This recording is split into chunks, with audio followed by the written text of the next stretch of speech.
अस्सलाम वालेकुम। Second year.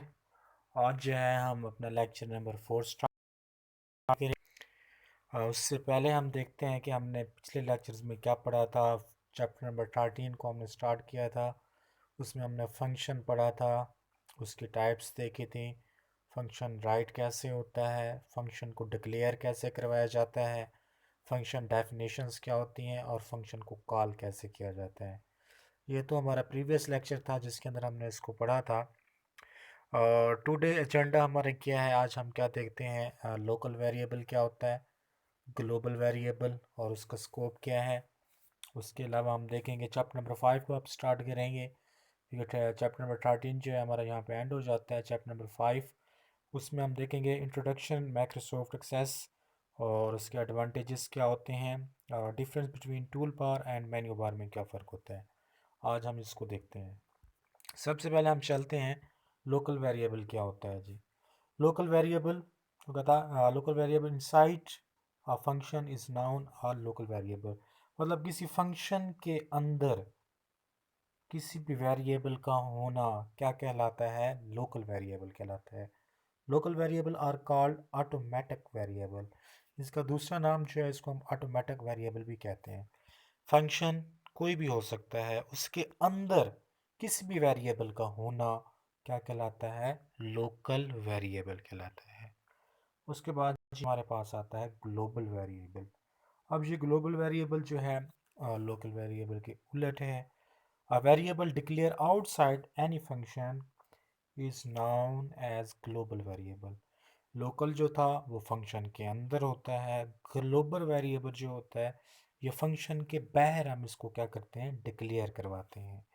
Global variable can be used by all function in program. मतलब global variable जो है इसको हम ऑल फंक्शन के अंदर भी इस्तेमाल कर सकते हैं। If one function change the value of global variable, this change is also available to other function. अगर किसी एक वेरिएबल के अंदर हम कुछ चेंजिंग करते हैं तो उसकी चेंजिंग से दूसरे फंक्शन में भी ऑटोमेटिक क्या हो जाएगी, चेंजिंग वाक़या हो जाएगी। ये तो था हमारा मतलब कि टॉपिक जो हमारा रिमेनिंग रहता था चैप्टर नंबर 13 का, वो एंड अप हुआ। अब चैप्टर नंबर 5 जो है हम उसको स्टार्ट करने लगे हैं। M S word, sorry M S access जो हमारे पास है चैप्टर नंबर 5, इसको हम देखते हैं। एम एस एक्सेस, सबसे पहले एम एस एक्सेस का इंट्रोडक्शन देखते हैं। एम एस एक्सेस क्या होता है, इसको कहाँ पे यूज़ किया जाता है। सबसे पहले एम एस स्टैंड फॉर क्या है, माइक्रोसॉफ्ट एक्सेस। मतलब M S word, M S excel ये हम फर्स्ट ईयर में पढ़ चुके हैं। तो उस टाइम भी मैंने आपको बताया था कि एम एस एक्सेल जो है वो हम सेकेंड ईयर में पढ़ेंगे। तो ये हम एम एस एक्सेस को अब पढ़ने लगे हैं। M S is the one of the popular and powerful database management system. मतलब ये एम एस एक्सेस जो है ये भी एक किस्म का हमारे पास सॉफ्टवेयर है जिसकी मदद से हम क्या करते हैं, डेटाबेस बनाते हैं। उसके अलावा it provide various built in feature for user. मतलब ये बहुत सारे फंक्शन हमें प्रोवाइड करता है जिसकी बुनियाद पे हम डेटाबेस क्रिएट करते हैं, जिसमें हम कीज़ का इस्तेमाल कर सकते हैं, जिसके अंदर हम क्यूरीज़ का इस्तेमाल कर सकते हैं, हम फॉर्म्स का इस्तेमाल कर सकते हैं। मुख्तलिफ़ किस्म के फंक्शन जो है हम इसमें यूज़ कर सकते हैं। This feature help the user to create database and view information. वही बात जो हम ऑलरेडी कर चुके हैं कि एम एस एक्सेस में हम क्या कर सकते हैं, डाटाबेस को क्रिएट करते हैं और किसी भी मालूमात को हम व्यू भी कर सकते हैं, देख भी सकते हैं। It is better than other database management system. मतलब एम एस एक्सेस जो है ये दूसरे सिस्टम से बहुत हमारे लिए क्या है, बेहतर है। इसका अब इस्तेमाल देखते हैं कहाँ कहाँ पे जो है हम इनको यूज़ कर सकते हैं। M S is a relational database management system. M S word, ये एम एस एक्सेस जो है ये क्या है कि रिलेशनल डाटाबेस मैनेजमेंट सिस्टम है, जिसको हम शॉर्ट में क्या कहते हैं, R D B M S भी कहते हैं। R D B M S stand for क्या है, रिलेशनल डाटाबेस मैनेजमेंट सिस्टम। उसके बाद है it is use to store and process a large amount of information. ये किस लिए इस्तेमाल होता है, किसी भी लार्ज मालूमात के लिए हम प्रोसेस करने के लिए इसको क्या करते हैं जी, इस्तेमाल करते हैं। It is very easy to understand for user, मतलब एक आम यूज़र भी जो है वो इसको आसानी से समझ सकता है, इसके टूल्स को, इसके आइकन्स को, इनके मेन्यूज़ को, और आसानी के साथ जो है इसको वो चला भी सकता है। Its graphical interface help user to create query form and reports easily. इसकी मदद से हम क्या कर सकते हैं, कोई क्यूरी क्रिएट कर सकते हैं, फॉर्म बना सकते हैं, रिपोर्ट्स वगैरह जो है वो ईज़िली हम इसमें जनरेट कर सकते हैं। उसके बाद जिसके हमारे पास फ़ायदे आते हैं, advantages of M S access के, इसको हम जो है देखते हैं कि इसमें कौन कौन से एडवांटेजेस हमारे पास हैं। और सबसे पहले हमारे पास आता है सैम्पल डाटाबेस।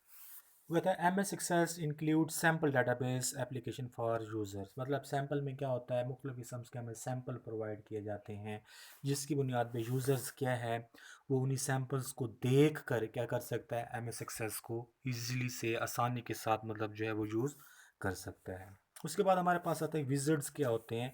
विज़र्ड्स क्या होते हैं, जिसमें हम बहुत सारे मतलब के फ़ीचर्स जो हैं वो हम क्रिएट कर सकते हैं डाटाबेस के अंदर।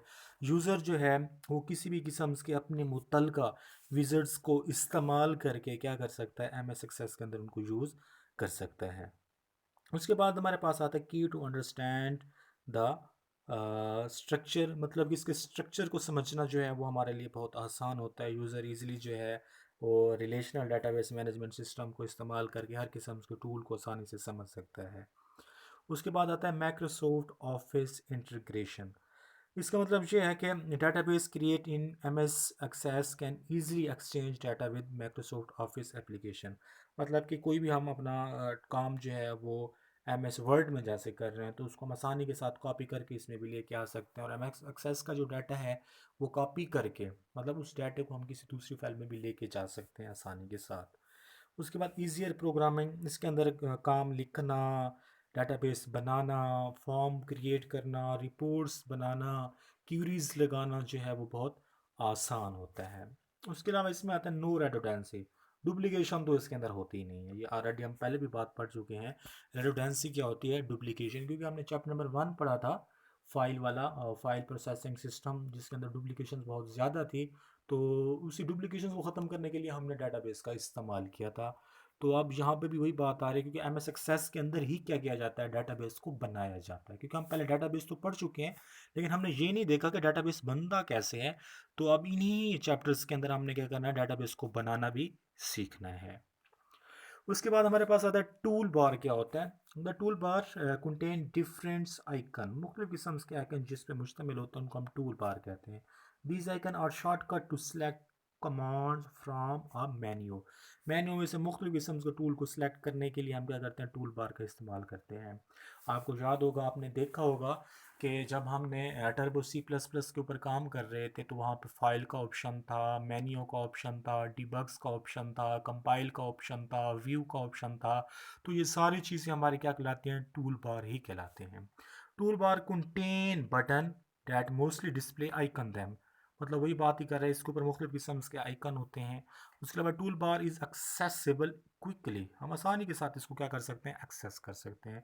Tool bar occupy more space on screen, साफ ज़ाहिर है जगह जो है वो भी ज़्यादा लेगा। फॉर एग्जांपल मैं ऐसे बनाता हूँ, तो ये एक लाइन जो है ये हमारे पास क्या है, एक मुकम्मल टूल बार है, और इसके ऊपर मुख्तलिफ किस्म के क्या हैं, ऑप्शंस हैं। फाइल हो सकता है, सेव का बटन हो सकता है, एडिट का हो सकता है, डिबग का हो सकता है, उसके अलावा व्यू का हो सकता है, हेल्प का हो सकता है। तो ये मुख्तलिफ किस्म की जो लाइन जो है, जिसके ऊपर मुख्तलिफ किस्म के ये जो आपको नज़र आ रहे हैं, इनको हम टूल बार कहते हैं। आइकन जो हैं इन्हीं को हम टूल बार ही कहते हैं। उसके बाद हमारे पास मेन्यू बार आता है। Each word on menu bar represent in different menu, मतलब एक पूरा ये जैसे एक स्पेस हमारे पास जहाँ पे बनाई जाती है, जिसके ऊपर ये होता है, ये एक पूरा मेन्यू बार है, जिसके ऊपर मुख्तलिफ किस्म के क्या होते हैं, टूल होते हैं। ये टूल हैं, और ये वाली स्पेस पूरी जो आपको नज़र आ रही है, ये हमारे पास एक पूरा मेन्यू है, जिसके ऊपर मुख्तलिफ किस्म के टूल जो हैं वो हमारे पास क्या हैं, अवेलेबल्स हैं। उसके बाद menu bar occupy less space than tool bar, और ये जगह जो है वो भी कम लेता है, ज़्यादा स्पेस नहीं लेता। It accessible is less than other tool bar, इसको हम आसानी के साथ जो है वो एक्सेस भी कर सकते हैं, कोई काम इसके अंदर मुश्किल नहीं है किसी भी चीज़ को एक्सेस करना। तो ये हमारा काम था, टॉपिक था जिसको हमने आज देखा। So thank you. End of the lecture number 4। इंशाल्लाह नेक्स्ट जो है हम इसको चैप्टर नंबर 5 को कंटिन्यू करेंगे नेक्स्ट लेक्चर में। आज का लेक्चर जो है हमारा यहाँ पे ख़त्म होता है। अल्लाह हाफिज़।